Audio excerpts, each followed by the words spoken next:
ഉമ്മയുള്ള സമയത്തുള്ള പിന്നെ പെരുന്നാളിന്റെ ഓർമ്മയിലേക്കാൾ പിന്നെ ഉമ്മയുള്ള കാലം വരുമ്പോ എല്ലാവർക്കും ഭയങ്കര സന്തോഷമുള്ളൊരു കാലല്ലേ.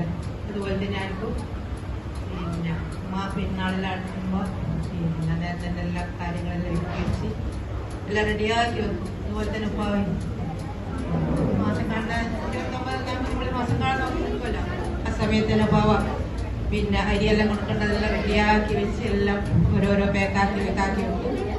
അതിൽ വേറൊരു കാണാനൊരു രസം. അതുപോലെ തന്നെ കുട്ടികളെല്ലാം റെഡിയായി മാസം കണ്ട് നടക്കാൻ തന്നെ കൊണ്ടെടുക്കും. ആ രാത്രി തന്നെ പിന്നെ ടോർച്ചോ അന്ന് ചൂട്ട് അങ്ങനത്തെ എല്ലാം ഉണ്ടാകും. ഇന്നത്തെ പോലെ എല്ലാവരും അപ്പൊ ആ രാത്രി തന്നെ എല്ലാം എടുത്ത് എല്ലാ വീട്ടുകളിലേക്കും അന്ന് തന്നെ എത്തിക്കും.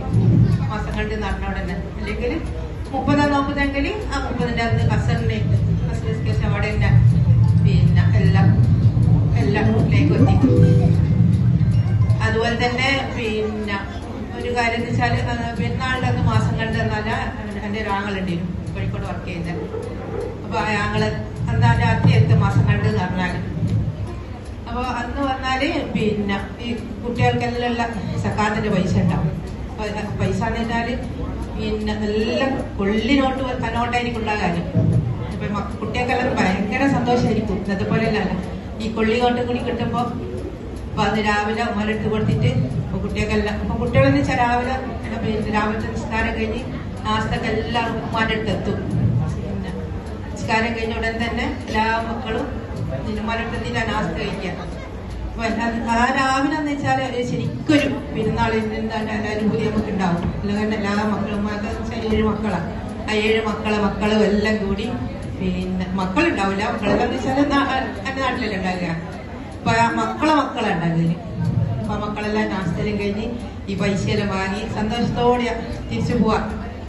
അപ്പൊ പിന്നെ എല്ലാവരും പിന്നെ രാത്രിയാ അമ്മായിമാറും അതെല്ലാം കൂടിയിട്ട് ഒത്തുചേരാം.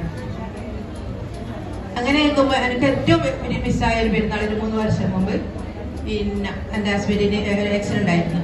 അപ്പൊ അന്ന് പിന്നെ ആക്സിഡന്റ് ആയി, നോമ്പിന് ആക്സിഡന്റ് ആയിരുന്നു. അങ്ങനെ ആ പെരുന്നാള് നമ്മള് മംഗലാപുരം ഹോസ്പിറ്റലായിരുന്നു.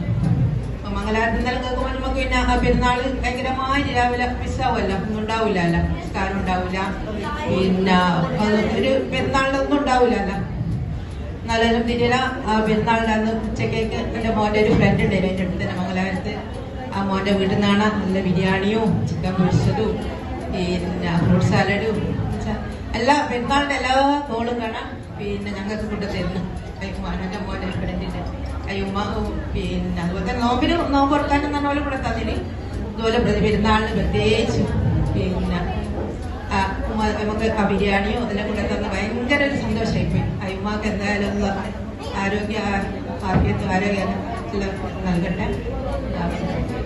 അതുപോലെ തന്നെ ആ ഉമ്മാരെ കാലശേഷം അതുപോലെ തന്നെ തുടർന്ന് ഇപ്പൊ ഞാൻ എന്റെ ജ്യേഷ്ഠത്തെ കൂടിയിട്ട് ഉമ്മ എങ്ങനെയോ ചെയ്തത് അതുപോലെ തന്നെ എല്ലാ മക്കളെയും രാവിലെ വിളിച്ച് നമ്മളടുത്ത് എത്തിച്ച് അതുപോലെ തന്നെ ഭക്ഷണം എല്ലാം കൊടുത്ത് എല്ലാ മക്കളും ഒന്നിച്ചിരുന്ന് ഫോട്ടോ എല്ലാം എടുത്ത് ഭയങ്കര സന്തോഷത്തോടു കൂടി ഈ പെരുന്നാൾ വരെ അൽഹംദുലില്ലാഹ് നമ്മൾ ഒന്നിച്ച് പിന്നെ പിരിഞ്ഞിന്.